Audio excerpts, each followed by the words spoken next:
started, man. All right, Cam. What made you get into the game? What made you start your business that you're currently running right now? I didn't want to fucking be broke. I wish I had like a better reason for wanting to get into entrepreneurship, but I was 16 when I first got started. I had a little beat up blue laptop, and I literally just Googled how to make money online, found a blog with like 10, 15 different things, tried them all, landed in on ecom, and I got started just because I wanted to make some money. So, what does E stand for in ecom? Do you know? I definitely don't know. I have no clue. Damn, I didn't know that was on the list of questions. Hell no, I don't know what the E in e-commerce stands for. Hey, we need to Google what does the E in e-commerce stand for? Because I was gonna say, I would think it has to do with like digital commerce or like something online, but I think I Don't even know no E What words. I don't know. Electric. Hey, we'll take it. We'll Electric. try it. Electric commerce. All right, man. What is your main long-term goal with your account? Well, my account, bro, this is gonna sound so freaking cheesy, but I really want to build a community of people who were at the point that I was at. I remember being an entrepreneur. Like I said, I got started when I was 16 and being so lost and so confused. There are a million different YouTube videos about how to make money online or get started with e-commerce. My goal for my account is to give people like a very, very clear blueprint on exactly what they need to do to succeed and then make a little bit of money along the way. Right. So just pretty much want to help others while you make money yourself. Yes, but not as cliche. I Nah. always want to help others, but like my goal is like to provide so much value that whatever I say, like, hey, I'm dropping a $2,000 course for everybody who I've made $20,000, $30,000 for, who followed my advice, they are happy to buy that stuff. Right. And everybody else can just keep getting the free stuff. Yeah. I say it just depends on the value of whatever resource you're providing. It's just that simple. Yeah. Okay. Who has a brand you respect and would like to emulate in some aspect? I love Gary Vee's brand, bro. Oh my God. I love it, but I hate it at the same time because I know to build a brand that has so many moving parts, it's gonna take like another decade. Like in 2033, I'll have a brand like that. But for right now, Gary Vee's brand I love so much, from the engagement of his community to even whenever he does drop and sell things like the collectings edition. I think I like the most how much he's just himself all the time. Doesn't matter what's going on. Gary is gonna be Gary, and whenever I think about my content, I want people to look at my stuff and say, no matter what, Cam is gonna be Cam, and he's gonna be valuable while doing that. Right. I would say Gary, he's definitely authentic guy. He don't hold back. Bro, they pay him 6 figures to do a keynote speech through a Zoom call. Like, wow. Bro, that's, oh my God. Like, it's like it cost him $100,000 to fly him out to go to your event, and you have to pay for like his lodging and travel for his team and him. Like, bro, it's freaking nuts. Nigga, dreams for real. Like, I would love to do that. What are 3 to 5 topics you want your account to talk?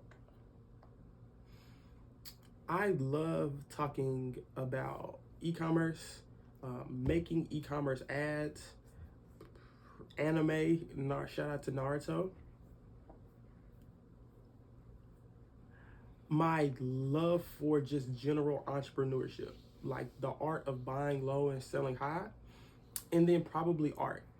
You guys can't see it, but I have art literally all around my room. I just love art, doing new pieces, doing new projects, probably doing it every weekend. So those are probably some of the things that I would want to talk about in my account. So out of those ones that you listed, which one would you focus on the most? The one that I think is going to be the most valuable is Shopify e-commerce, like making money, making sales. I think that is the one I'll probably talk about the most, but I also want to be a fucking human. Like, you know, like I want to be myself online, which is where like my love for anime comes in. It's where like my art stuff comes in, where like my different hobbies or like even my country ass accent. Like that's where all of that stuff comes in, because yes, I want to get value, but even more, I also want to be myself. course, you gotta keep yourself true to yourself. Just how you think about your favorite person, Gary V. Shout out to When Gary. it comes to him, Shout out to fucking Gary, man. Gary. All right, when you're at the house, run me through your typical day. I try to get started early, so I'm usually waking up at about 7, 8 o'clock. Once I first wake up, the first thing I do is edit a piece of content that I made the day before. I always try to make a piece of content the day before, so I'll edit that piece of content literally before I brush my teeth. The next thing I do is like, brush my teeth, wash my face, shower, do all that stuff, eat breakfast. The first thing I do after all that is I sit back at my desk and I write down all of my objectives for the day. So from the biggest priority to the least priority, I write down everything I need to do for the day. And then I spend the next hour doing deep work. So like that's like my deep focus work. I turn my phone off and I do the most important tasks I have to do for the day in the beginning, and then pace myself through the rest of my tasks throughout the day. So my days are usually pretty simple. Hanging out at White Rock Lake, just bottled water, having fun, making pieces of content, on calls with clients. So I feel like I have pretty simple days. For me, it's more about doing the same thing over and over and over and over and over and over and over again, and then expecting to see results 3, 6, sometimes a year down the line. Right. You can take some time to actually see and reap the benefits. Everything takes time, bro. Yeah. That's that is probably one of the biggest reasons I don't recommend people get into entrepreneurship. Number one, it's fucking hard, but number two, there are not very many results that you see immediately, because just people, like, we live in a like microwave instant gratification culture. People don't understand sometimes that like getting started in business, it's gonna be a while before you see results, and if you're not ready for that, don't start. Yeah, for all the get rich quick schemes, that's what I want. Man, they don't work. I've tried them all, bro. I can't tell you how many pyramid schemes or like fucking meme coins and stuff I bought trying to make a bunch of money, bro. It's just, you literally waste it every single time. If there were any quick ways to making money, somebody would have figured it out by now, and it wouldn't have been you or me. Yeah. So, piggyback on your daily routine, what's your least favorite part of the day? My least favorite part of the day, the hardest part of the day is turning off. It might not be my least favorite part, but the hardest part of the day is I have a hard stop at 7 p.m. where any work that I haven't done, as long as it's not on a Monday, because I work the entire day Monday, then turning my brain off and not thinking about content, not thinking about sales, not thinking about meeting with my team, like turning off and watching an NBA game or cooking dinner or hanging out with my roommate or some of my friends. That's probably one of the hardest parts of my day, is flipping my brain off to just relaxing. Yeah. Take a break, man. Yeah, it's hard. It's hard, bro. It's hard because in entrepreneurship, bro, like, you are responsible for everything. This is another reason why I say people shouldn't get started in entrepreneurship. Everything falls on my back. At the end of the month, if there is not enough money in my bank account, then not only do I not get paid, but none of my team members get paid. Like, everything is my responsibility, and yes, I love it, but it's such a big weight and like a fun thing to do sometimes, but it's also really hard, and like doing it is like I never ever turn off because I always want to deliver great results. Of course, got to, because it is your work. Got to. So, just kind of go back to when you were talking about how when you were younger, fill me in on the story. So, what was like some main milestones, some key points in your life that led up to who you are now? Mm-hmm. I always like to tell a story about being in the 5th grade with a Honey Bun Empire. So at my school, we didn't have vending machines. We didn't have like snacks that anybody could buy. So, little old me, I saw a need because we were all kids and people wanted snacks. So I would go to Sam's and buy like the big thing of honey buns, like a lot of them. And I would put them inside of a separate duffel bag. And I would literally just be selling honey buns for, I think, $1, $2, depending on how I was feeling that day. And I would like sell them out to my friends. I would sell them out to people who were older than me, people who were younger than me. Hell, I would even sell them to the teachers sometimes. And I remember the day I got caught, I had like this big wad of money in my pocket. Like I used to wear skinny jeans back then, so like it was literally sticking out. You could see the money. And I saw the principal come in, like I could tell, right? Like the vibes were terrible. And I was like, they're, you know what I mean? Like they here to shut me down. So I put the money in the duffel bag because I knew they didn't know where it was.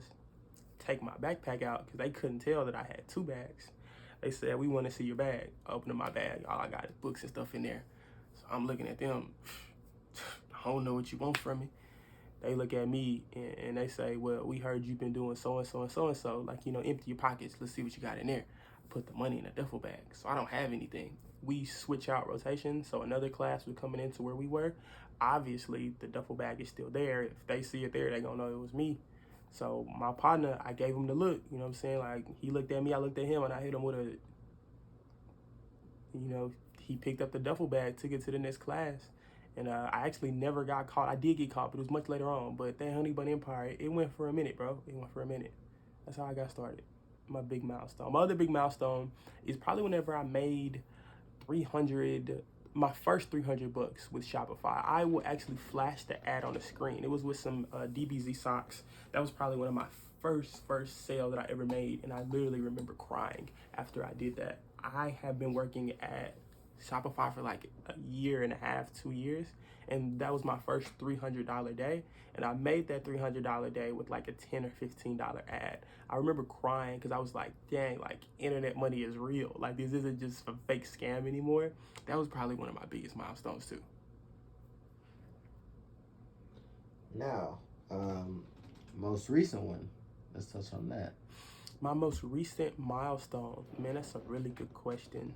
That's a really, really good question. Because I want to treat every day like it's a milestone. I know that's pretty cliche, but I really do try to treat every day like it's a milestone.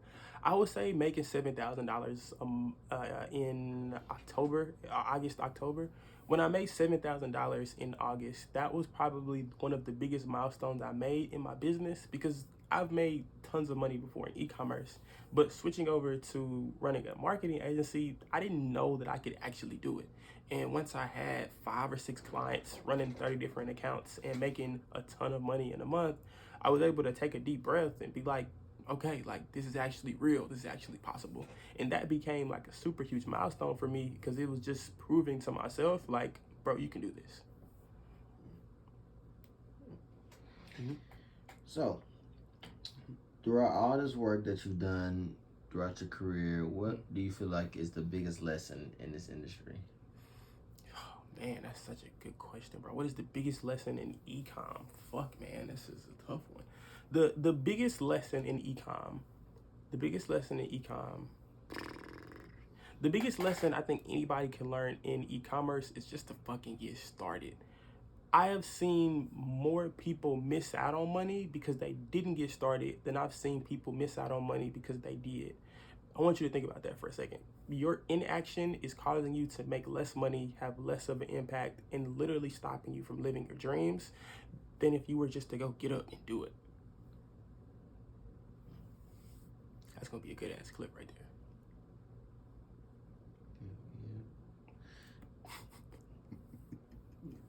Yeah, man. What was that?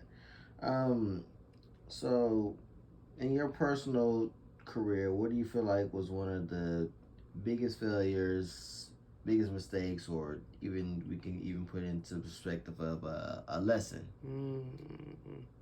Whenever I almost got scammed out of 140,000 bucks, when I was, it was my first year of college, so I was 19. I was running a Bunny Care. It was like my super successful case study store. I tell everybody about it. We had made $250,000 in 4 months. The biggest fumble that I made was whenever I tried to exit out and sell the store. I was selling it for like 140,000 bucks, but essentially what ended up happening was I got a check written to me in the mail. I go to my bank to deposit the check clears, everything is good, but then a few days later, the bank calls me and they put the money on hold. Turns out the guy actually wrote a false check to my account, and he stole $140,000 from somebody else's account. And basically, if I would have spent any of the money or like bought a new business how I had planned on doing with the money that I got from exiting out on that store, I would have been responsible for paying literally all of that money back.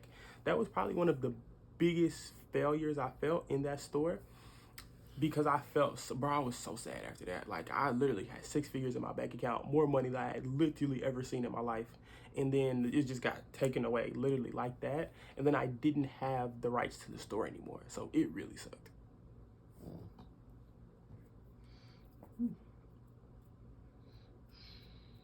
What are the most important skills people should learn to be successful in life?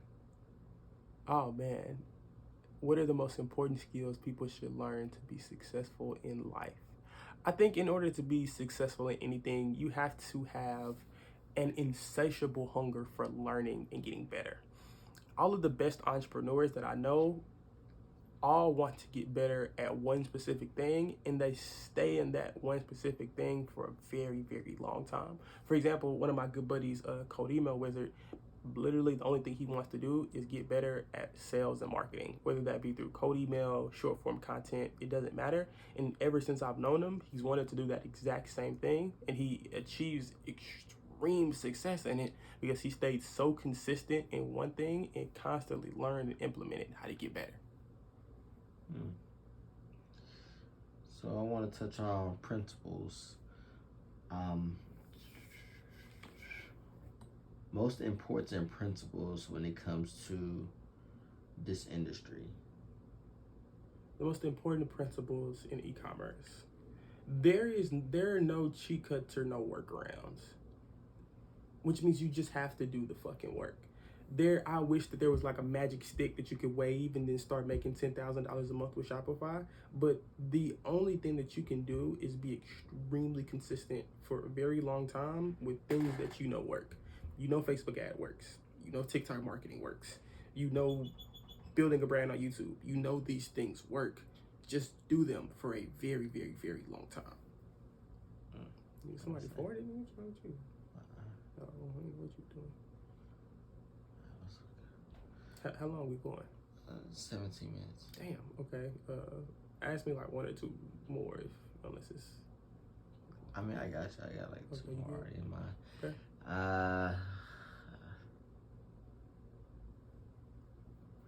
With the new age of technology coming right along, happening right before our eyes, you know, you got AIs doing pretty much your job.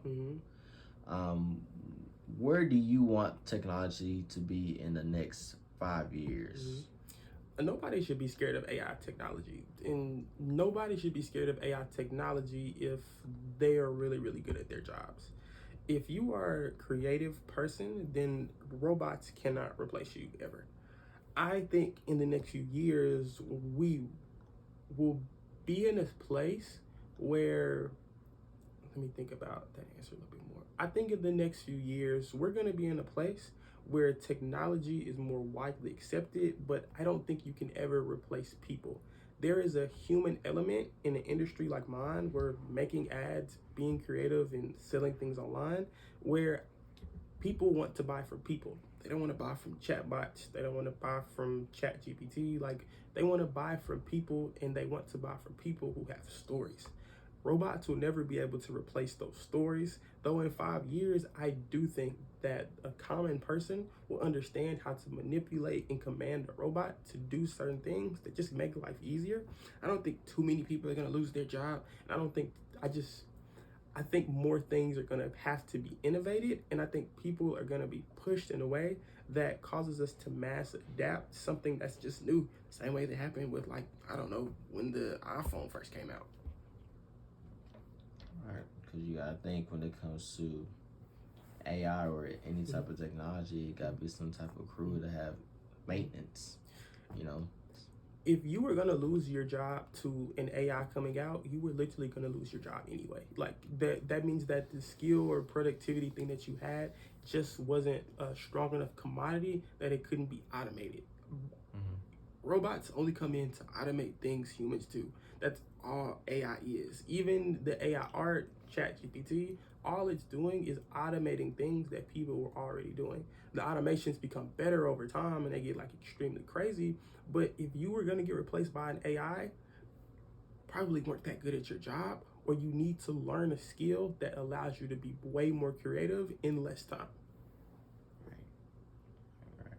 That's one of them controversial tech videos that if you be an asshole a little bit, people like it. So I don't even believe everything I just said completely, but you know, it can be all nice.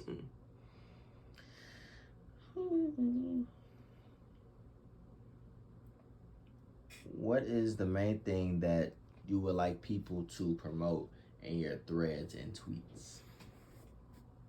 There wasn't a question for this, but yeah. So the guy who wrote this out, Dakota, shout out Dakota. He actually has a ghostwriting agency, and what those questions are is the interview questions he has whenever he's about to ghostwrite for somebody. So that's why that's like that. Yeah. Let's get that one. I don't have a good answer for it. We just cut it now. Yeah, I mean.